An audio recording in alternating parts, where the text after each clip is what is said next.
اعوذ باللہ من الشیطان الرجیم بسم اللہ الرحمن الرحیم خواتین و حضرات السلام علیکم ورحمۃ اللہ وبرکاتہ و مغفرتہ۔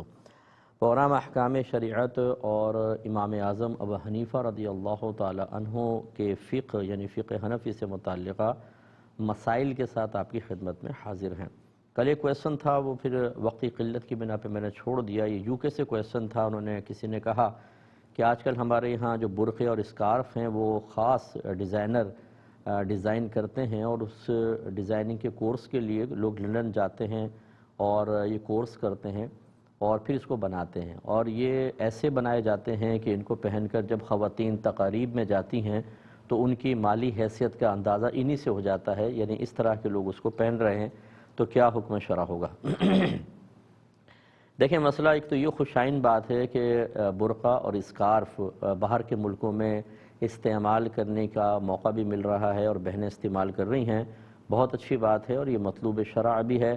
اگر وہاں پر کوئی جان وغیرہ کا خوف نہ ہو تو ضرور استعمال کرنا چاہیے۔ اب یہ الگ بات ہے کہ اس طرح کا اس کو وضع قطع کو کر لینا کہ اصل مقصود تو اسکارف سے یا برقعے سے یہ تھا کہ عورت اپنے بدن کو چھپائے تاکہ غیر مردوں کی توجہ اس کی طرف نہ جائے، اور اگر وہ ایسے ڈیزائن کے بنا لیے جائیں اور اس طرح اس میں اٹریکشن پیدا کی جائے کہ جو پہلے نہیں بھی دیکھتا وہ اب دیکھنا شروع کر دے، تو پھر اس میں پردے کے مقاصد فوت ہو جائیں گے، اور ہمیں بدگمانی تو خیر نہیں کرنی چاہیے۔ لیکن اگر کسی نے فرض کر لیں اس نیت سے ہی پہنا تاکہ تقریب کے اندر میری مالی حیثیت نمایاں نظر آئے اور دوسرے حقیر نظر آئیں، تو پھر تو یہ ایک ایسا کام کہ جو اللہ تعالیٰ اس کے رسول کی رضا والا تھا، یعنی عورت کا پردہ کرنا، اسے وہ ریاکارانہ طور پہ کر رہے ہیں، تو شاید اس میں آخرت میں گرفت بھی ہوگی۔ لہٰذا کوشش یہ کرنی چاہیے کہ خواتین گھر میں پہنیں تو چلیں تو ہر قسم کا سوٹ چل سکتا ہے، باہر پہنیں تو صرف عورتوں کی گیدرنگ میں پہن سکتی ہیں، وہ بھی اچھی نیت کے ساتھ، لیکن ایسی جگہ پہننا جہاں پر مردوں کی نگاہ بھی پڑے اور مرد اٹریکٹ ہوں بلکہ اس طرف، اور پھر عجب و خود پسندی یا تکبر کے ساتھ پہنا جائے تو یہ ممنوع ہوگا۔ عورت کو زینت کیا تو حق حاصل ہے، لیکن اس میں اگر نیات فاسدہ داخل ہو جائیں، غلط نیتیں، تو پھر وہی چیز ان عورت کے لیے قابل گرفت بھی ہو سکتی ہے، اس کا ضرور خیال رکھیں۔ یہ کسی نے بتایا کہ وہ ایک کافی شاپ میں کام کرتے ہیں، چاکلیٹ کافی ہوتی ہے، اور کمپنی نے آفر رکھی ہوئی ہے کہ اگر کوئی 6 کافیز ایک ساتھ لے گا تو اس کو ایک کافی فری میں ملے گی۔ اب وہ کہتے ہیں کہ بعض اوقات لوگوں کو ہم بتا بھی دیتے ہیں یہ آفر، لیکن وہ 6 کافیاں لے کر وہ اپنی کافی چھوڑ کے چلے جاتے ہیں۔ تو کیا ہم ایسا کر سکتے ہیں کہ جیسے 2 کسٹمر آئے، 3 ایک نے لی، 3 ایک نے، ہم ان 6 کا ایک ہی بل بنا دیں، اور جو اس پر ایک کافی اضافی مل رہی ہے وہ ہم لے لیں اور اس کو استعمال کر لیں، تو کیا یہ صحیح ہوگا؟ دیکھیں، کمپنی جو آفر کرتی ہے کوئی بھی اس طرح کی، تو وہ یقینی سی بات ہے کہ مارکیٹنگ کا ایک شعبہ ہوتا ہے اور وہ چاہتے ہیں کہ لوگ اس کے ذریعے اس طرف مائل ہوں۔ تو اب پہلی بات تو یہ کہ آپ کو یہ آفر کرنی چاہیے، اگر کوئی رد کر دیتا ہے تو بہرحال وہ ملک ہے کمپنی کی، اب کمپنی نے اس کا کیا کرنا ہے وہ کمپنی جانے، لیکن اس طریقے سے آپ کسی کی چیز کو مطلب اس طرح ایک طرح سے دھوکہ بھی ہے اس میں، ایک جھوٹ بھی ہے، کیونکہ 6 کو ایک ساتھ لے گا، اس کو ایک دینی تھی، آپ نے 2 بلز ملا کر اس طرح کیے اور پھر وہ ایک کافی لینے کی کوشش کر رہے ہیں، تو یہ صحیح نہیں ہے، اس سے اجتناب کریں۔ انسان اپنے ایمان کو صرف ایک کافی کے لیے خطرے میں ڈال دے، کتنے کی کافی ہوگی، کیوں خواہ آدمی ایک گناہ گار ہو، تو اس طرح کی چیزوں کو اوائڈ کرنا چاہیے۔ یہ قطر سے کسی نے ہمیں کویسچن کیا تھا کہ ہمارے یہاں فٹ بال میچز ہوتے ہیں، تو ہوٹلز اور جو سٹورز ہوتے ہیں اپنی مارکیٹنگ کے لیے اور پروموشن کے لیے وہ اس طرح کرتے ہیں کہ کویسچنز ڈالتے ہیں کہ یہ بتائیں کون سی ٹیم جیتے گی، پھر وہ کہتے ہیں کہ آپ اس کا جواب دیں، جس کا جواب صحیح نکل آیا تو ہم اس کو انعام دیں گے، لیکن ساتھ ایک شرط یہ بھی ہوتی ہے کہ آپ اس کو 10 افراد کو یا 20 افراد کو فارورڈ کریں تو پھر ہم آپ کو انعام دیں گے۔ تو اس طرح اس کو کرنا اور قرآن دازی میں اس طرح کوئی انعام نکل آئے اس کو لینا کیسا ہے؟ دیکھیں، پہلی بات تو یہ کہ یہ جب آپ ایک سروس پرووائڈ کر رہے ہیں کہ جی 20 کو بھیج دیں، 30 کو بھیج دیں، تو یہ گویا کہ آپ نے ایک سروس پرووائڈ کی، آپ ان کا کام کر رہے ہیں اور کام پر وہ ایک مجہول اجرت رکھ رہے ہیں۔ مجہول مینز غیر معلوم، کہ بھئی آپ کا ہو سکتا ہے انعام نکل آئے، تو یہ قرآن دازی کریں گے آپ کے انعام۔ تو اس طرح اگر ہم اس کو شرعی نقطہ نگاہ سے دیکھیں تو اس کو اجارہ کہتے ہیں، یعنی کرائے پر کسی چیز کو لینا دینا یا اپنی سروس پرووائڈ کر کے اس کا بدلہ عوض لینا، اس کو اجارہ کہا جاتا ہے، اور اجارے کے اندر اگر اجرت غیر معلوم رکھی جائے تو یہ ٹھیک نہیں ہوتا، تو یہ مجھے صحیح محسوس نہیں ہو رہا، اس سے اجتناب کریں، یہی بہتر ہے۔ لیکن بہرحال اگر آگے بھیجنا کوئی لازم ضروری نہ ہو اور صرف رائے معلوم کر کے یس یا نو آپ لکھ دیں اور اس پہ کوئی انعام ملے تو پھر اس کی بالکل گنجائش نکل سکتی ہے۔ اور یہ اکثر ہم نے دیکھا ہے کہ یہ دھوکہ دہی ہوتی ہے کہ جی 20 کو بھیج دیں پھر انعام نکل آئے، آپ 20 کو بھیج دیں، وہ کہیں گے آپ نے غلط بھیج دیا، پرانوں کو ہی بھیج دیا، ڈبل آپ نے بھیج دیا، حالانکہ آپ ایسا نہیں کر رہے، وہ اس 20 کے بجائے 100 کو بھجوا دیتے ہیں اور پھر بھی بعض اوقات انعام نہیں نکلتا۔ تو اس قسم کی چیزوں کے لالچ میں پڑھ کر انسان اپنا بہت زیادہ قیمتی وقت بھی ضائع کر دیتا ہے۔ اب یہاں کی کیا صورتحال ہے مجھے پتہ نہیں، لیکن بعض ایسی ہیں کمپنیز جو اسی طریقے سے لوگوں کو دھوکہ دیتی ہیں کہ 20 کو فارورڈ کر دیں، 40 کو فارورڈ کر دیں اور کرواتے ہیں 200 کو، پھر کہیں جا کے کوئی تحریک پیدا ہوتی ہے۔ تو اس لیے یہ ذرا احتیاط سے پورا مسئلہ آپ دوبارہ ایک دفعہ سن لیجئے گا، یوٹیوب پہ ڈلے گا پروگرام، تو اس کے مطابق عمل کریں۔ ایک بچے نے کہا کہ میں ایک رکشہ ڈرائیور ہوں اور اس نے میل مجھے بہت اچھی انگلش کے اندر کی ہے، اس کا مطلب ہے بڑا پڑھا لکھا لڑکا ہے، گورنمنٹ جاب بھی اس نے کہا کہ میں کرتا ہوں، شاید پارٹ ٹائم میں رکشہ چلاتے ہیں، اور اس طریقے سے ہمارے نوجوان پاکستان کے اندر بہترین ٹیلنٹ رکشوں کے اندر بیٹھا ہوا ہے۔ اللہ تعالیٰ رحم فرمائے، کوئی رکشے بری چیز نہیں ہوتی، لیکن ان بچوں کو یقیناً ترقی کے چانسز ملنے چاہیے تاکہ ہمارا ملک پاکستان ان کی صلاحیتوں سے زیادہ فائدہ اٹھائے۔ بہرحال ایک درد کا اظہار تھا جو کیا۔ اب یہ کہتے ہیں میں رکشہ چلاتا ہوں تو ہمیں 2 طرح کے پانی ہوتے ہیں، ایک جنرل استعمال کے لیے پانی ہوتا ہے اور ایک فلٹر واٹر ہوتا ہے جس کو پینے کے لیے صرف استعمال کرتے ہیں۔ تو بعض اوقات یہ کہتا ہے کہ میں اپنے ریڈیٹر میں یہ فلٹر پانی ڈال دیتا ہوں، تو کیا یہ جائز ہوگا؟ دیکھیں فلٹر پانی جو ہے یعنی صاف ستھرا پانی جو ہے فلٹر کیا ہوا، وہ یقینی سی بات ہے پینے کے لیے ہوتا ہے۔ بہت سے ہمارے پاکستان میں علاقے ایسے ہیں کہ گندا پانی آپ یوں دیکھیں ان کے گلاسوں کے اندر تو گندگی گھومتی ہوئی نظر آتی ہے، مٹی نظر آتی ہے، اور وہ ایسے علاقے ہیں کہ وہاں کوئی فلٹر کا انتظام ہی نہیں، وہ بیچارے اسی کو پی رہے ہیں، اور اللہ تعالیٰ نے ان کے معدوں کو تھوڑا سا مضبوط کر دیا ہے، لیکن بہرحال بیمار بھی ہوتے ہیں بیچارے، وہی غلیظ پانی پیتے ہیں۔ تو اب شہروں کے اندر اگر ایسا پانی فلٹر پانی صاف ستھرا پانی میسر ہو تو اسے یقیناً ایسے کام میں استعمال نہیں کرنا چاہیے، اس میں عام پانی ڈالیں، جو پینے کے لیے مختص صاف ستھرا کیا گیا اس کو ایسی جگہ استعمال کرنا سخت مکروہ ہوگا۔ ہاں مجبوری کی صورتوں کا استثناء ہے، مثال کے طور پہ آپ کسی ایسے جگہ پھنس گئے کہ جہاں مطلب ریڈیٹر میں پانی ختم ہو گیا، اگر آپ پانی نہیں ڈالتے تو انجن گرم ہوگا اور انجن سیز ہو سکتا ہے، آپ کا بڑا نقصان ہوگا، اور آپ کے پاس فلٹر کے علاوہ کوئی پانی میسر نہیں، یہ ایک مجبوری کی صورت ہے، بالکل آپ ڈال سکتے ہیں، لیکن عام حالت میں پینے والے پانی کو وہاں استعمال کرنا منع ہوگا۔ ایک بہن نے فرمایا کہ مجھے کچھ ایسی جسمانی تکلیف ہے کہ میں بولنے میں دقت محسوس کرتی ہوں، ان کا مسئلہ عرض کرتا ہوں۔ ایک کالر آ گئے ہیں، پہلے کال لیتے ہیں۔ السلام علیکم۔ وعلیکم السلام سر، میرے 2 سوال ہیں۔ جی اگر کسی شخص کو صرف اونگ آئے لیکن وہ غفلت کی نیند نہ سوئے تو وضو ٹوٹنے کا کیا حکم ہوگا؟ میرا دوسرا سوال ہے، اگر کپڑے دھونے کے دوران کسی کپڑے کی پاکٹ میں کوئی سکہ یا نوٹ رہ جائے اور پھر اس کپڑے کو پاک کریں تو وہ کیا کپڑا پاک ہو جائے گا اور سکہ نوٹ بھی پاک ہو جائیں گے ساتھ؟ جی تیسرا سوال یہ، اگر تار وغیرہ کو پاک کرنا ہو تو ایک دفعہ ہی کپڑا پھیرنا ہوگا یا 3 دفعہ اس کو کپڑا پھیر کر پاک کریں گے؟ ٹھیک ہے، اور تھینک یو، بس تھینک یو۔ ایک اور کالر ہیں۔ السلام علیکم، شاید لائن ڈراپ ہو گئی ہے، چلیے انہی کے لے لیتے ہیں۔ دیکھیں نیند سے اس وقت وضو جاتا ہے کہ جب انسان بالکل غافل ہو جائے، مثلا اگر ٹیک لگا کر بیٹھا ہے تو بالکل غفلت لازم ہے کہ 2-4 دفعہ آواز ہی نہیں سن رہا، وہ اتنی گہری نیند میں رہیں تو وضو ٹوٹ جائے گا، اور یا پھر 2 شرطیں جمع ہوتی ہیں تو وضو ٹوٹتا ہے۔ ایک تو یہ کہ انسان کی جو بیک ہے وہ جمی ہوئی نہ ہو، جس کو سرین کہا جاتا ہے، جیسے کروٹ کے بل لیٹا ہوا ہے، اور دوسرا وہ حالت نیند کو روک نہ رہی ہو، جیسے لیٹے ہوئے ہیں تو نیند کو کہاں روکے گی یہ حالت، اور سرین بھی جمے نہیں ہوئے، وضو ٹوٹ جائے گا۔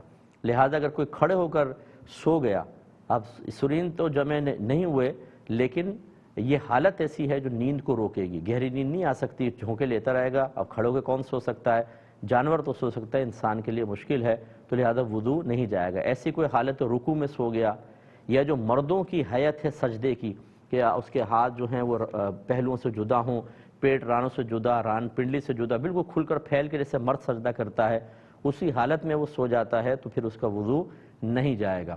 لیکن یہ جو آپ نے فرمایا اونگ آ رہی ہے، خالی تھوڑی سی غفلت ہے، گہری نیند نہیں آئی، اس سے وضو نہیں جاتا، یہ تو اکثر آپ دیکھیں ہم لوگ چونکہ مسجد میں دیکھتے رہتے ہیں، بعض نمازی بیٹھے بیٹھے نا جھومتے رہتے ہیں، تھوڑا جھٹکا بھی کھا لیتے ہیں ہلکا پھلکا، تو وہ اس سے وضو نہیں جاتا۔ ہاں گہری نیند یعنی تھوڑا وہ سو کے جھک گیا مثال کے طور پر اور بیٹھ کے سو گیا، اس سے وضو چلا جائے گا کیونکہ یہ گہری نیند آ گئی ہے۔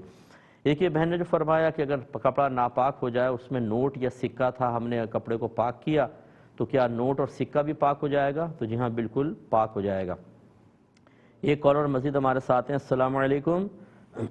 وعلیکم السلام۔ جی بھائی جان۔ جی افتخار بات کر رہا ہوں جناب اعلیٰ۔ جی یہ میری بتائیں تہجد میں سونا ضروری ہے؟ اور تہجد کے لیے اتنا، اور ایک یہ ہے کہ بچی کا اگر رشتہ کریں یا بیٹے کا تو اس کے لیے ہمیں استخارہ کرانا لازمی ہے یا استخارے کے بغیر بھی؟ جی اور ٹھیک ہے میں عرض کرتا ہوں انشاءاللہ۔ ایک یہ پوچھا کہ اگر کوئی تار ہے، جیسے مثال کے طور پہ ہمیں گمان ہے کہ وہ ناپاک ہو گیا، اس پہ کپڑے ڈالنے ہیں، تو گیلے کپڑے سے حکم یہ ہوتا ہے کہ اس تار پہ گیلا کپڑا یہاں سے وہاں تک پھیر دیں، تو وہ پوچھتی ہیں ایک بار پھیریں یا 3 بار؟ دیکھیں بہتر یہ ہے کہ 3 بار کریں آپ، اور ہر دفعہ جدید کپڑا لیں یا اس کو پلٹ لیں، یعنی اس جگہ سے دوبارہ نہ پھیریں، یہاں سے ایک سرے سے رکھیں، وہاں تک لے جائیں، پھر اس کو پلٹ دیں، پھر اس کو پکڑیں اور یہاں تک لے جائیں۔ اس طرح 3 مرتبہ یہ عمل کر لیں تو اگر تار پہ کوئی گندگی ہوگی تو اس کے لیے وہ کپڑے میں آئی جائے گی اور تار کے لیے پاکی کا حکم ہوگا۔ یہ بھائی نے شاید فرمایا کہ تہجد کے لیے کیا سونا ضروری ہے؟ دیکھیں ہم بارہا آپ کو سمجھا چکے ہیں، ذہن میں رکھیے گا ہمارے اس پوائنٹ کو، یہ اصول ذہن میں رکھیے گا کہ عبادات کا تعارف نبی کریم نے پیش کیا ہے، انٹروڈکشن نبی کریم نے پیش کیا ہے، کیونکہ عبادات کو ہم اپنی عقل سے نہیں جان سکتے، لہٰذا جس طریقے سے نبی کریم صلی اللہ علیہ وسلم سے کسی عبادت کا تصور، اس کا تعارف ہمارے پاس آیا، ہمیں اسی کے مطابق ہی اس کو عبادت ماننا ہوگا اور اسی کے مطابق اس کو کرنا ہوگا۔ اس پر میں کلام مزید کرتا ہوں لیکن مختصر سے بریک کے بعد۔ بسم اللہ الرحمن الرحیم، پہلے کال لے لیتے ہیں۔ السلام علیکم۔ وعلیکم السلام جی، میں محمد نعمان بات کر رہا ہوں سرگودا سے۔ جی فرمائیے۔ سر ہمارے گاؤں میں جو امام مسجد صاحب ہے نا، تو انہوں نے ہمارے گاؤں سے جو مسجد کی کمینے ہے اس سے لک چھپ کے کسی اور گاؤں میں جمعہ پڑھانا اور نماز پڑھانا شروع کر دی ہے، تو کیا ہماری نماز وہ اگر واپس آ جائیں تو ہماری مسجد میں وہ ہمیں نماز سر پڑھا سکتے ہیں؟ یہ جمعے کی نماز؟ جی جمعے کی نماز کے علاوہ دوسری نماز بھی۔ اچھا صرف جمعہ وہاں پڑھاتے ہیں، باقی ادھر آپ کے یہاں جمعہ کون پڑھاتا ہے؟ ہمارے ہاں جو وہی امام مسجد سے ہے نا، وہ ہمارے پاس جو ہیں وہ جمعے کے علاوہ بولتے ہیں کہ میں کسی اور کام سے جا رہا ہوں، لیکن وہ دوسرے گاؤں میں جا کے مسجد میں جمعہ ادا کرواتے ہیں کسی دوسرے گاؤں میں جا کے۔ ہاں کرواتے تو ہیں، لیکن آپ کے یہاں کون پڑھاتا ہے پھر گاؤں کے اندر؟ ہمارے گاؤں کے اندر جو جمعہ پڑھاتے ہیں وہ اپنی جگہ پہ کسی دوسرے مولوی کو مسلط کر دیتے ہیں۔ بس ٹھیک ہے بتاتا ہوں انشاءاللہ، میں عرض کرتا ہوں۔ ایک اور کالر ہیں۔ السلام علیکم۔ وعلیکم السلام۔ جی بہن۔ جی مفتی صاحب، اگر ہم نماز بھول جائیں، مطلب یہ ہمیں لگے کہ ہم نے کوئی امپورٹنٹ چیز نہیں پڑھی، تو کیا وہیں سے ہم توڑ دیں؟ اور وہ توڑنے کا کیا طریقہ ہوتا ہے؟ اسلام کھڑے کھڑے پھیرنا ہے یا کیسے کرنا ہے؟ مطلب رکعت وغیرہ بھول گئی ہیں؟ مطلب رکعت والا بات میں بتا رہے ہیں جی، ابھی یہ ویسے ہم سمجھے کچھ بھول گئے۔ مطلب کیا بھول گیا؟ کچھ بتائیں تو صحیح۔ کچھ پڑھنے کے لیے، پڑھنے والا بھول گیا، قل ہو اللہ پڑھنا بھول گئے یا کچھ۔ چلیں اور بولیں۔ اللہ یہ کہ مطلب اگر ہم عصر کے 4 پڑھ رہے ہیں سمجھے، تو ہم تیسری رکعت میں بیٹھ گئے ہیں، تو کیا سجدہ سہو کرنا ہوگا یا وہیں سے ہم نے کیسے نماز اگر توڑنا ہے تو کیسے؟ آپ توڑنے پہ بڑا زور دے رہی ہیں بہن، بتاتا ہوں انشاءاللہ۔ ویسے میں نبی، ایک اور کالر ہیں ٹھیک، انہوں نے جو پوچھا میں نے آپ کو بتایا کہ عبادات کا تصور نبی کریم صلی اللہ علیہ وسلم نے پیش فرمایا تو ہمیں اسی طرح اس کو قبول کرنا ہوگا اور اس کو اسی طریقے سے رکھنا ہوگا۔ ہم اپنے پاس سے کوئی عبادت کا تصور پیدا نہیں کر سکتے، کوئی تشریح اپنے پاس سے نہیں کر سکتے، اور جو نبی کریم نے تصور دیا اس میں تبدیلی نہیں کر سکتے۔ اب تہجد کے بارے میں تصور کیا آیا ہے، تعارف کیا آیا ہے کہ نبی کریم صلی اللہ علیہ وسلم عشاء کی نماز پڑھ کر سو جایا کرتے تھے، پھر اٹھ کر سرکار جو نماز پڑھتے اسے تہجد کا نام دیا ہے۔ لہذا فقہاء نے نتیجہ نکالا کہ عشاء کے فرض پڑھنے کے بعد اگر کوئی سو جائے، اس کے بعد جب اٹھ کر وہ رات کے کوئی نوافل پڑھے گا تو وہ تہجد کہلائیں گے۔ اگر بغیر سوئے آپ نے پڑھا تو وہ تہجد نہیں ہے بلکہ صلاۃ اللیل اس کو کہتے ہیں، رات کی نماز۔ تو یہ ذہن میں رکھیے۔ دوسروں نے کہا کہ بیٹا یا بیٹی کا اگر ہم رشتہ کرنا چاہیں تو کیا استخارہ کرنا لازم ہے؟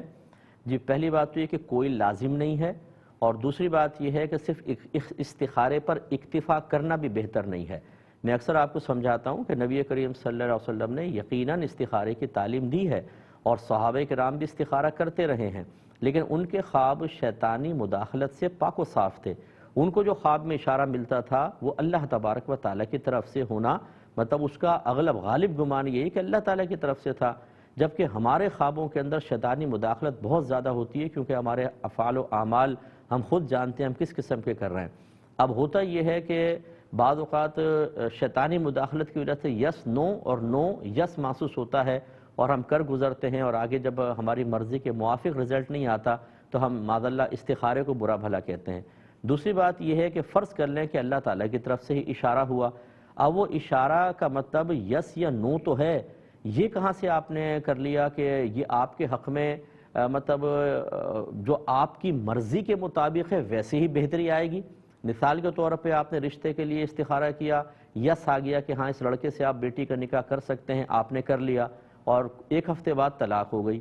اب آپ کہیں گے یہ کیسا استخارہ تھا، مجھے تو یس آیا۔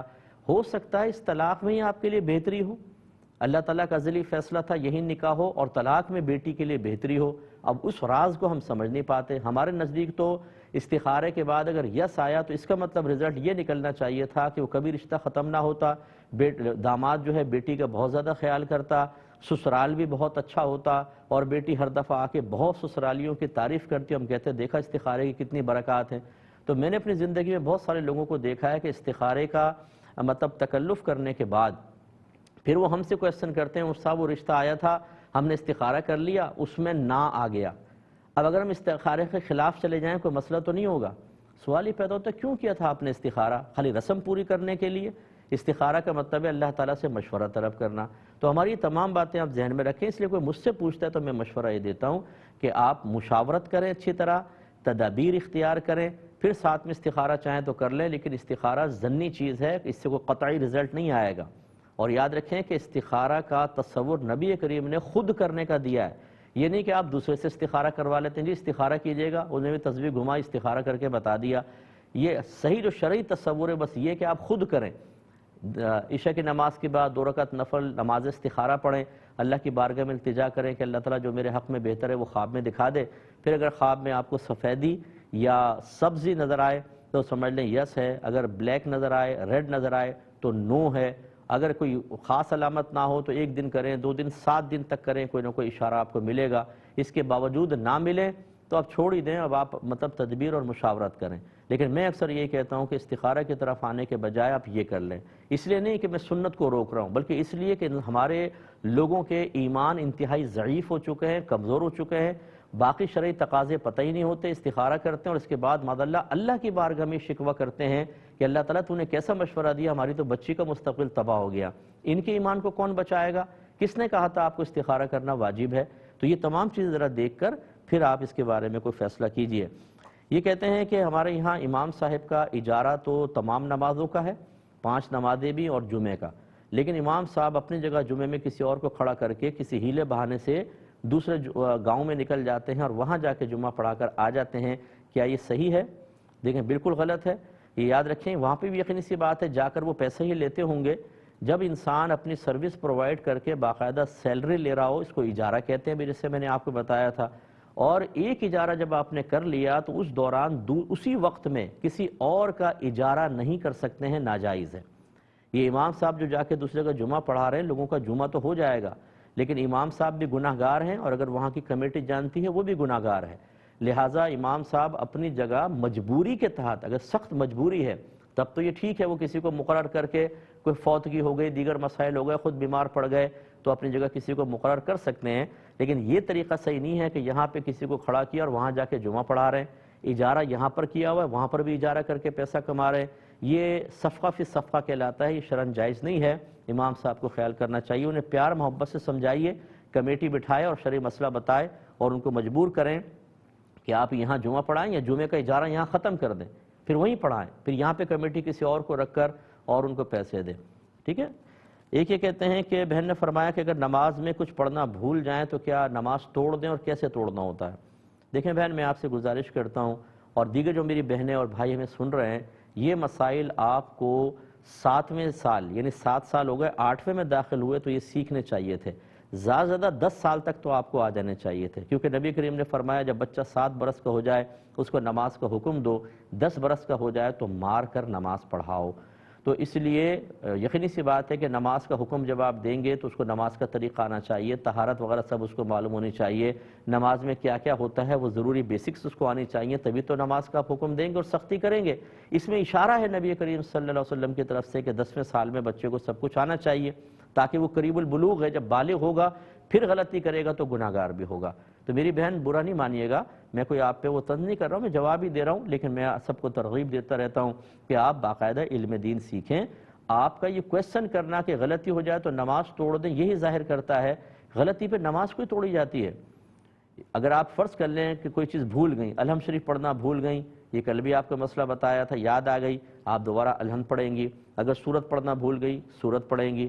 اگر آپ آگے نکل گئی، مثلا رکوع میں یاد آیا کہ الحمد یا سورت رہ گئی تھی، واپس پلٹیں گی، الحمد پڑھیں، سورت پڑھیں، پھر رکوع کریں، آخر میں سجدہ سہو کریں گے۔ اس میں نماز توڑنے کی حاجت نہیں ہوتی ہے، کچھ اگر آپ واجب ترک کر لیتی ہیں تو آخر میں سجدہ سہو ہوتا ہے۔ اور یہی آپ نے جو اگلا کہا کہ تیسری میں غلطی سے بیٹھ گئے تو کہ نماز توڑ دیں، توڑنے کی کیا ضرورت ہے؟ آپ چونکہ غلط بیٹھ گئی ہیں، اب آپ کھڑی ہو جائیں گی، چوتھی پڑھیں گی اور آخر میں سجدہ سہو کریں گی۔ تو یہ جو آپ نے توڑنے کا تصور ذہن میں رکھا، یہ کس لیے تھا؟ کیونکہ آپ نے باقاعدہ علم نہیں سیکھا۔ یہ بھی بس آخری ایک بات عرض کر دوں کہ علم میں اور معلومات میں فرق ہوتا ہے۔ معلومات کا مطلب یہ ہوتا ہے کسی چیز کے بارے میں فرض کر لیں A C F H X Z, یہ آپ نے حاصل کر لیا، یہ معلومات ہے۔ اور علم کا مطلب ہوتا ہے اے سے لے کر A B C D E F سے لے کر زیڈ تک آپ نے حاصل کیا، اس کو علم کہتے ہیں۔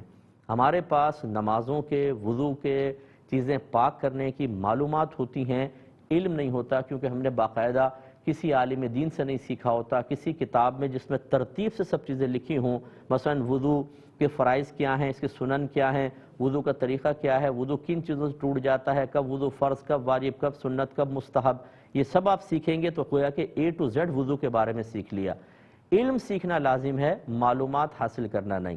تو اس لیے ہمارے بھائی بہن کہتے ہیں ہمیں کوئی ضرورت ہوتی ہے ہم فون کر لیتے ہیں، کسی سے مفتی صاحب سے معلوم کر لیتے ہیں، وہ جو آپ معلوم کرتے ہیں نا وہ معلومات ہیں، جبکہ مذہب نے آپ کو علم سیکھنے کا حکم دیا ہے۔ جو عبادات آپ پہ لازم و ضروری ہیں، جو معاملات آپ کرتے ہیں، ان کے بارے میں اے سے لے کر زیڈ تک آپ کو ترتیب سے چیزیں سیکھنی چاہیے، تب آپ گناہ سے بچ سکیں گے۔ تو فرض علوم کورس ہمیشہ کریں، میں آپ کو یہ ترغیب دیتا ہوں، اور ہماری بہن سے بھی گزارش ہے کہ آپ کا جذبہ بہت اچھا ہے، آپ علم سیکھ رہی ہیں، تھوڑا ترتیب سے سیکھ لیں۔ ایک کالر ہمارے ساتھ ہیں، السلام علیکم۔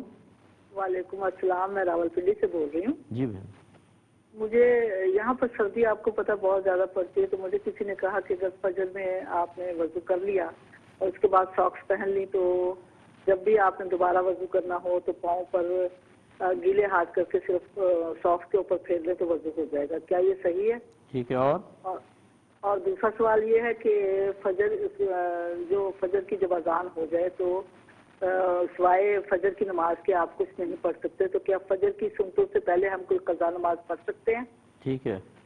اور تیسرا سوال میرا یہ ہے کہ جمعے کی جب اذان ہو جاتی ہے تو کہتے ہیں جمعے کے خطبے سے لے کر جب تک جمعہ نہیں ہو جاتا تو آپ کوئی عبادت نہیں کر سکتے، تو کیا ہم لوگ تو گھر میں رہتے ہیں، تو کیا ہم گھر میں اپنی نماز ظہر ادا کر سکتے ہیں؟ جی، اور بس یہ 3 سوال ہیں۔ جی میں عرض کرتا ہوں، انہی کو لے لیتے ہیں۔ دیکھیں ابھی بھی میں جو تمہید تھوڑی دیر پہلے آپ کو بتائی تھی کہ مختلف چیزوں کا تصور جو خاص طور پہ عبادات سے تعلق رکھتی ہیں نبی کریم صلی اللہ علیہ وسلم نے ہی پیش فرمایا ہے، اسے ویسے ہی بے عینی رکھنا ہوگا۔ نبی کریم صلی اللہ علیہ وسلم نے ضرور موزوں پر مسح فرمایا، تو فقہاء نے غور کیا کہ وہ کیسے موزے تھے، تو وہ موزے چمڑے کے بنے ہوئے تھے اور وہ پورے پنجے سے لے کر پنڈلیوں کے اوپر تک تھے، تو لہٰذا خلاصہ پھر یہ نکالا کہ موزوں کے لیے چند چیزیں بہت ضروری ہیں۔ اچھا، اس میں چلتے بھی تھے نبی کریم صلی اللہ علیہ وسلم، تو وہ موزے پاؤں میں چمٹے ہوئے ہوں اور ٹخنوں سے اوپر تک ہوں، کہیں سے پھٹے ہوئے نہ ہوں، اور اتنے موٹے کم از کم ہوں کہ اگر آپ پانی اس پر ڈالیں تو فوراً کھال تک نہ پہنچے، جیسے ہماری جرابیں ہوتی ہیں، ڈالیں فوراً کھال تک پہنچ جائے گا۔ چمڑے میں بھی آپ بار بار ڈالتے رہیں گے، کھال تک پہنچے گا، لیکن فوراً نہیں پہنچے گا، بہت دیر میں پہنچے گا۔ تو بس اب جواب یہ ہے کہ جس نے آپ کو بتایا ادھوری بات بتا دی ہے۔ آپ اتنے موٹے موزے، چاہے وہ اونی ہوں، ریگزین کے ہوں چاہے وہ چمڑے کے ہوں، لیکن اتنے موٹے ہونے چاہیے کہ اگر آپ پانی ڈالیں تو فوراً کھال تک نہ پہنچے۔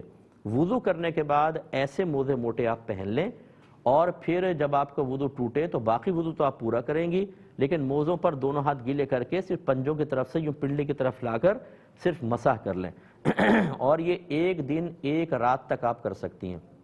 یعنی جب آپ کا موزے پہننے کے بعد پہلی بار وضو ٹوٹے گا تب آپ کی مدت سٹارٹ ہو جائے گی، 1 دن 1 رات تک آپ کر سکتی ہیں۔ جب 1 دن 1 رات گزر جائے تو پھر آپ کو موزے اتار کے دوبارہ پیر دھونے ہی ہوں گے، پھر اس کے بعد پہن لیں گی، پھر 1 دن 1 رات کا آپ کو ٹائم مل جائے گا۔ ایک مختصر سا بریک لیں گے، ہمیں یقین ہے آپ ہمارے ساتھ ہی رہیں گے۔ بسم اللہ الرحمن الرحیم۔ تو ایک یہ کویسچن کیا تھا فجر کی اذان کے بارے میں، کہ انہوں نے حدیث یہ سنی ہے کہ جب اذان فجر ہو جائے تو جب تک فجر کا وقت ختم نہ ہو جائے سنت فجر کے علاوہ کوئی اور نوافل وغیرہ جائز نہیں۔ تو اب یہ پوچھ رہی ہیں کہ کیا سنت پڑھ لی فجر کی نماز سے پہلے ہم قضا نماز پڑھ سکتے ہیں؟ دیکھیں حدیث ہی سے ظاہر ہے کہ جب فجر کا وقت سٹارٹ ہو جائے تو سنت فجر پڑھ سکتے ہیں، اس کے علاوہ جب تک سورج طلوع نہ ہو جائے نفل نماز منع ہے۔ قضا نماز بالکل آپ پڑھ سکتی ہیں، اور عورتیں تو اکثر گھر میں ہی ہوتی ہیں، کوئی مسجد میں بھی نہیں ہوتی کہ کسی کے سامنے پڑھنا لازم آئے، لہٰذا آپ فجر کی نماز سے پہلے بھی قضا نماز پڑھ سکتی ہیں اور فجر کی نماز کے بعد بھی آپ قضا نماز پڑھ سکتی ہیں، کیونکہ جب قضا نماز آپ پڑھ رہی ہیں وہ یا تو فرض ہوں گے یا وتر واجب ہیں۔ نفل سجدہ منع ہے، فرض یا واجب سجدہ منع نہیں ہے، یعنی تو یعنی فجر یعنی فرض اور واجب کا سجدہ منع نہیں ہے، نفل کا سجدہ منع ہے، وہ نہیں پڑھیں، یہ آپ بالکل پڑھ سکتی ہیں۔ ایک انہوں نے پوچھا کہ یہ بھی حدیث کے اندر انہوں نے سنا ہوگا کہ جب خطبے کے لیے امام منبر پہ بیٹھ جائے تو پھر خطبے سے لے کر ختم جمعہ تک کوئی نماز وغیرہ نہ پڑھی جائے۔ یہ کہتی ہیں ہم تو گھر میں ہوتے ہیں، کیا عورتیں اس وقت ظہر کی نماز پڑھ سکتی ہیں؟ تو جی ہاں بالکل، یہ تو مردوں کے لیے حکم ہے، عورتیں بالکل گھر میں پڑھ سکتی ہیں، اگرچہ ہماری بہنوں کے لیے مستحب اور افضل یہ ہے کہ وہ مردوں کی جماعت کے ختم ہونے کا انتظار کر لیں، اس کے بعد پڑھیں، لیکن بعض اوقات کام اتنے ہوتے ہیں کہ بہنیں پہلے پڑھ لیں تو پھر فارغ ہو جاتی ہیں، کیونکہ جمعے کے بعد مرد گھر میں آتے ہیں، کھانا وغیرہ کھاتے ہیں اور ان کے کام بڑھ جاتے ہیں، تو اس لیے اگر آپ اس ٹائم میں پڑھ لیں تو آپ کے لیے ممانعت نہیں ہے۔ یہ مسجد میں جو لوگ ہیں ان کے لیے ممانعت ہوتی ہے کہ وہ پوری توجہ کے ساتھ خطبہ سنیں اور امام کی تقریر وغیرہ کی طرف متوجہ ہوں۔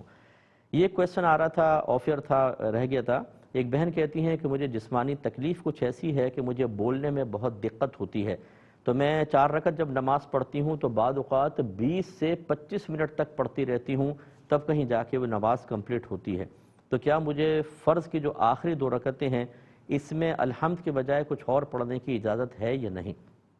بالکل بہن ہے۔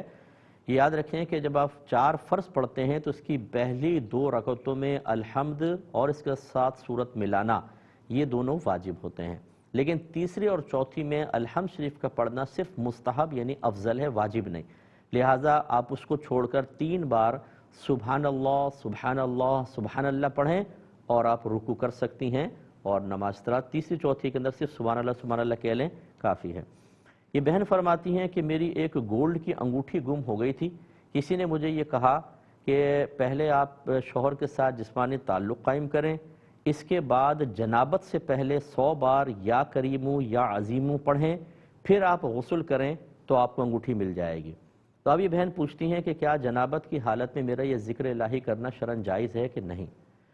میرے بہن میں بس بہرحال کوئی بھائی برا نہ مانے، اس طرح کی جو قیودات لگا کر کسی کو مطلب کوئی وظیفہ وغیرہ دینا، یہ صرف اپنی ذات سے متاثر کرنے کے لیے ہوتا ہے، لوگوں کو ذہنی طور پہ مروب کرنے کے لیے ہوتا ہے، ان کے سادہ لوہی سے فائدہ اٹھا کر اپنی دکانیں چمکانے کے لیے ہوتا ہے۔ کہاں یہ لکھا ہے کہ جسمانی تعلق قائم کرو پھر حالت جنابت میں ذکر کرو انگوٹھی مل جائے گی؟ آپ نے کیوں نہیں پوچھا ان سے کہ بھائی یہ کہاں لکھا ہے؟ قرآن میں ہے، حدیث میں ہے، کہاں ہے؟ کس نے لکھا ہے؟ کس بروز میں لکھا ہے؟ کس کتاب کے اندر لکھا ہوا ہے؟ اپنے پاس سے قیودات بنا کے لوگوں کو خوفزدہ کرنا اور ان کی سادہ لوہی سے فائدہ اٹھانا، یا معاذاللہ اس میں کوئی نفسانی مطلب لذت یا حظ کا حصول مقصود ہوگا تو اس طرح کی کنڈیشن لگا کر آپ کو کہا کہ جی حالت جنابت پر ذکر کریں۔ اگرچہ مسئلہ یہی ہے کہ حالت جنابت میں آپ ذکر الہی کر سکتی ہیں، لیکن گمی و انگوٹھی تلاش کرنے کے لیے یہ پرسرار طریقہ بیان کرنا، یہ سوائے آپ کو متاثر کر کے آپ کی جیبیں خالی کروانا یا کوئی اور فاسد مقصد کے علاوہ کچھ بھی نہیں ہو سکتا۔ جن صاحب نے آپ کو بتایا اگر وہ سن رہے ہوں تو ناراض نہ ہوں، کیوں سادہ لوگوں کو اصل دین سے دور کر کے اس طرح کی اوٹ پٹانگ چیزوں میں پھنساتے ہیں۔ ایک صاحب کے بارے میں مجھے کسی نے بتایا جب میں USA کے دورے پر تھا کہ انہوں نے بتایا جی آپ کے گھر میں کوئی بلائیں ہیں، میں ان کو نکال دوں گا، جب میں نکالنے لگوں تو آپ باہر گاڑی میں آ کر بیٹھ جانا اور گاڑی کے سارے شیشے اوپر کر لینا، شیشے نہ کھلے ہوں، بلا نکل جائے گی۔ سبحان اللہ۔ اب گاڑی کے اندر آ کے بیٹھ جانا اور شیشے اوپر کر لینا، یعنی وہ بلا آ کے شیشوں سے اندر سے دیکھے گی، وہ ہو بھئی اندر چلے گئے، اب تو میں پکڑ ہی نہیں سکتی ہوں، شیشے سے باہر ہوتے تو پکڑ لیتی۔ سبحان اللہ، یہ کہاں سے آپ نے قیودات لگائیں؟ صرف لوگوں کو نفسیاتی طور پہ مروب کرنا، اس طرح کی کنڈیشن لگا کے اس طرح کی صورتحال بیان کر کے جیسے ہم بہت گہرائی سے جانتے ہیں، یہ راز تمہیں نہیں پتا، اس میں ہر چیز کے پیچھے راز پوشیدہ ہے۔ کیوں لوگوں کو آپ دھوکے میں مبتلا کر کے اور اس طرح پاگل بنا کر ان کی جیبیں خالی کروا کر اپنے آپ کو میدان محشر میں اللہ کی گرفت کے لیے تیار کر رہے ہیں؟ اللہ کے نبی نے کوئی ایسی چیز نہیں بتائی، بالکل سادہ سادہ۔ آپ کی انگوٹھی گم گئی، آپ اللہ تعالیٰ کی بارگاہ میں دعا کریں، آپ تازہ وضو کریں، 2 رکعت نماز ادا کریں، اللہ کی بارگاہ میں عرض کریں یا رب کریم اگر اس انگوٹھی کا ملنا میری قسمت میں تیرا ازلی فیصلہ ہے کہ مجھے ملے گی تو میرے لیے اس کو آسان کر دے، اور اگر میری قسمت میں نہیں ہے، وہ چھننا ہی تو نے آزمائش میری قسمت میں لکھا تھا، تو مجھے اپنی رضا پر راضی رہنے کی توفیق عطا فرما۔ کبھی بھی ایسے لوگ جو ہیں جو اس طرح کی باتیں کرتے ہیں وہ آپ کو یہ نہیں کہیں گے اللہ کی رضا پہ راضی رہو بہن، اللہ تعالیٰ عطا فرمائے گا، آپ نماز پڑھیں، روزہ رکھیں، نو وہ ایسے ترکیبیں بتا کر اور آخر میں کہیں گے تھوڑا ہمارا نظرانہ۔ اور فرض کر لیں اگر آپ کو انگوٹھی مل گئی تو آپ کبھی بھی قرآن حدیث کے قریب نہیں آئیں گے، آپ کہیں گے بابا اتنا کامل تھا، اس نے ایسا طریقہ بتایا، انگوٹھی مل گئی، آپ کا اعتقاد اس کے ساتھ ہو جائے گا اور آپ اسی کے بتائے ہوئے غلط طریقوں پہ چل پڑیں گی اور نقصان ہوگا۔ میری بہنوں، قرآن و حدیث کے آپ قریب آئیے۔ ہماری بہنیں خود ایسے غلط قسم کے لوگوں کو اپنی مطلب یہ کہ سروس پرووائڈ کر کے، یعنی پیسے ویسے دے کر ان سے خواہ کا حسن عقیدت قائم کر کے ان کو زندہ کیے ہوئے ہیں۔ ہمیشہ یاد رکھیے کہ سب سے پہلے آپ اللہ تعالیٰ کی بارگاہ میں رجوع کریں گی، پھر دیکھیں قرآن و حدیث میں کیا معاملات ہیں، اس کے مطابق چلیں۔ قرآن حدیث سائیڈ میں، آپ جسمانی تعلق قائم کریں، حالت جنابت میں پڑھیں، بعد میں غسل کرنا، ارے بھائی یہ کہاں لکھا ہوا ہے؟ آپ پوچھیے گا ضرور، میری بہن جو اگر مجھے سن رہی ہوں، آپ ان صاحب سے پوچھیے گا بتائیں کہاں لکھا ہوا ہے، کہاں سے تم نے ایجاد کر لیا؟ ایک ہی جواب ہوگا، یہ ہمارا سینہ بسینہ آتا ہے، یہ ہمیں اللہ نے بتایا۔ ارے بھائی تم کون سا بہت بڑے تم ولی ہو؟ معاذ اللہ نبوت کا سلسلہ تو منقطع ہو گیا، کہاں سے تم نے خود بخود نکال لیا؟ میں اپنے تمام لوگوں سے کہتا ہوں اس طرح کی جو قیودات لگاتے ہیں نا الٹی سیدھی، ان کے چنگل میں نہ پھنسیں، ورنہ آپ کی مرضی ہے۔ ہماری قوم کو جتنا بھی سمجھا لو، وہ کہتے ہیں کوئی ہے ہمیں لوٹنے والا، کوئی ہے ہمیں دھوکہ دینے والا، کوئی ہے ہمیں اصل دین سے ہٹا کر اس طرح کی خرافات میں مبتلا کر کے ہماری جیبیں خالی کرانے والا۔ سادہ مطلب بالکل ہم توہم پرستی میں اور دین کے علاوہ، اللہ رسول کی تعلیم کے علاوہ کسی بھی تعلیم پر عمل کرنے کے لیے تیار ہو جاتے ہیں، لیکن اللہ اس کے رسول کی تعلیمات پر عمل پیرا ہونے کے لیے تیار نہیں ہوتے ہیں ذہنی طور پر۔ میری گزارش ہے ایسے بھائی بہنوں سے جو ہمیں سماعت فرما رہے ہیں تو وہ اپنی ضعف اعتقادی سے باہر نکلیں، اللہ پر کامل بھروسہ کریں، اللہ کی رضا پر راضی رہیں اور فیصلہ خدا بندی جو ازلی ہے اس پر راضی رہیں، وہ چاہے میرے حق میں آئے چاہے میرے خلاف، انشاءاللہ اللہ تعالیٰ آپ کو دنیا اور آخرت میں بہت کچھ عطا فرمائے گا۔ ایک ہی آفر کویسچن تھا، ایک بھائی نے کہا کہ میں کوئی ذکر کر رہا تھا تو شاید ان کی زوجہ نے ان کو کہا کہ آپ کو یہ صرف کام کے وقت ہی یاد آتا ہے، تو وہ پوچھ رہے تھے کہ اس طرح ذکر الہی کو جو میری زوجہ نے کہا تو اس کا کیا شرعی حکم ہے، اس پہ کوئی سخت حکم لگتا ہے کہ نہیں لگتا؟ دیکھیں پہلی بات تو یہ ہے کہ زوجہ کا یہ کہنا کہ آپ کو یہ صرف کام کے وقت ہی یاد آتا ہے، اس میں سب سے بڑا قصور تو خود مرد کا ہوا۔ ہو سکتا ہے اس وقت کوئی سودا لانا ہو، اس وقت کہیں جانا ہو اور کوئی کام ہو اور آپ ذکر الہی کرنا شروع کر دیا کہ آپ کو نہیں پتہ تھا کہ وہ کام ہے۔ اس سے بعض اوقات ایسا ہوتا ہے کہ ہم مطلب کسی دینی کام کو مثلا ابھی نکلنا ہے، قرآن پاک کھول کر بیٹھ گئے۔ اب اگر گھر والے کہیں بھی تم قرآن پاک کیوں پڑھ رہے ہو تو ہیں تم قرآن کو منع کر رہے ہو، بھئی تو آپ نے ایسے ٹائم میں شروع ہی کیوں کیا تھا؟ پتہ نہیں ہے کہ گھر والے تیار بیٹھے ہوئے نکلنا ہے، آپ قرآن کھول کر بیٹھ گئے، اس کے علاوہ کیوں نہیں یاد آیا آپ کو قرآن؟ یہ جو کوئی اعتراض کرنے والا ہے وہ اس نے اصل میں قرآن یا ذکر پہ اعتراض نہیں کیا، آپ کے اس وقت ذکر الہی کے انتخاب پر معترض ہیں، اور ایسا نہیں کرنا چاہیے۔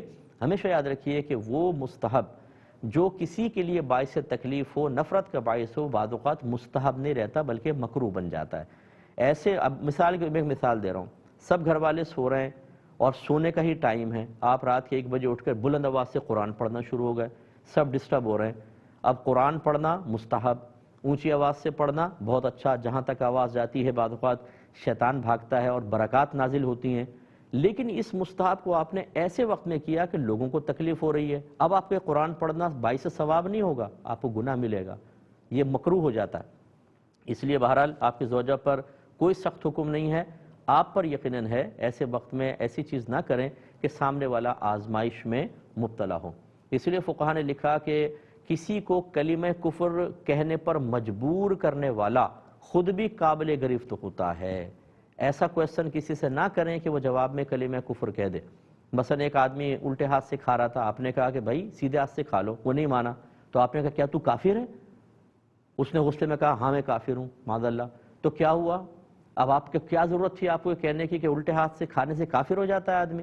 لیکن آپ نے اس کو تیش دلایا اور اس کے زبان سے کلمہ کفر نکالا، وہ تو کفر میں مبتلا ہوا، چونکہ آپ نے بھی یہ غیر حکمت شدہ تبلیغ کرنے کی کوشش کی تو آپ بھی دائرہ اسلام سے باہر ہوں گے، اللہ کی بارگاہ میں توبہ کرنی ہوگی۔ تو عبادات ایسے اختیار نہ کریں کہ مخلوق کے لیے باعث تکلیف ہو، اس کا خیال رکھیے۔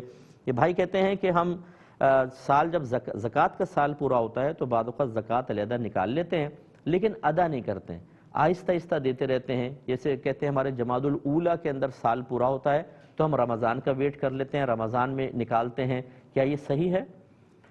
دیکھیں جیسے ہی سال پورا ہو جائے، فقہا نے لکھا ایک دن کی تاخیر کرنا بھی گناہ ہوتا ہے، فوراً سے پیشتر دیں۔ اگر آپ کے اطراف میں غریب موجود ہیں ان کو دیں، یہاں نہیں ہیں تو دوسری جگہ بھیجیں، لیکن فوراً سے پیشتر دیں۔ ہم بعض اوقات خاندان کے لوگوں کا ویٹ کرتے رہتے ہیں کہ مثلا نکال کے رکھ لی، ہر مہینے فلاں کو ہم دیتے رہیں گے، وہ آپ کی زکوٰۃ تو ادا ہی نہیں ہو رہی، پورے سال آپ نے آہستہ آہستہ دینے کے قصد و ارادے کی وجہ سے زکوٰۃ اپنے پاس رکھی، اور فرض کر لیں اس پر بھی اگر سال گزر جاتا تو اس کے اوپر پھر زکوٰۃ بن جاتی، تو یہ فوراً دینا واجب ہوتا ہے۔ ایسے افراد کو آپ مخصوص کریں کہ جن کو آپ بہت دیر تک یا دیر کے بعد دیں گے، یہ مناسب نہیں ہے، فوراً دیں۔ ہاں کوئی بہت ہی سخت حاجت مند ہے، رشتہ داروں میں سخت ضرورت والا ہے، اس کے لیے تھوڑا بہت ویٹ آپ نے کر لیا ایک الگ بات ہے، لیکن اس کو عادت نہ بنایا جائے، یہی بہتر ہے۔ ایک بچے نے پوچھا کہ میرا ایج تو کم ہے لیکن کہتے ہیں وزن میرا کافی زیادہ ہو گیا ہے، تو میں 2 زانو بیٹھ جاتا ہوں نماز میں تو بہت تکلیف ہوتی ہے، تو میں کیا کروں؟ دیکھیں اگر آپ کو 2 زانو بیٹھ کے تکلیف ہوتی ہے، آلتی پالتی مار کر بیٹھ جایا کریں، جیسے بھی آپ کو آسانی سہولت ہو، آپ کی نماز ہو جائے گی اور آپ کے لیے کوئی کراہت وغیرہ بھی نہیں ہوگی۔ اب اپنے میزبان کو، ہماری کیو ٹی وی کی پوری ٹیم کو اجازت مرحمت فرمائیں، آپ ہمارے لیے دعا کیجیے، میں آپ کے لیے دعا گو ہوں کہ اللہ تعالیٰ آپ کو اپنے ملک سے اور خصوصاً ہماری پاک آرمی سے محبت کرنے کی توفیق عطا فرمائے، اور مؤدبانہ گزارش کرتا ہوں کہ جو ہمارے فوجی جوان بچے اور ہمارے وہ پولیس والے کہ جو اپنے فرائض سر انجام دیتے ہوئے مقام شہادت پر پہنچ جاتے ہیں، ان کو بھی یاد رکھیں اور ان کے جو قریبی رشتہ دار ہیں ان کا بھی خیال رکھیں۔ اللہ تعالیٰ عمل کی توفیق عطا فرمائے، آمین۔ وآخر دعوانا ان الحمدللہ رب العالمین۔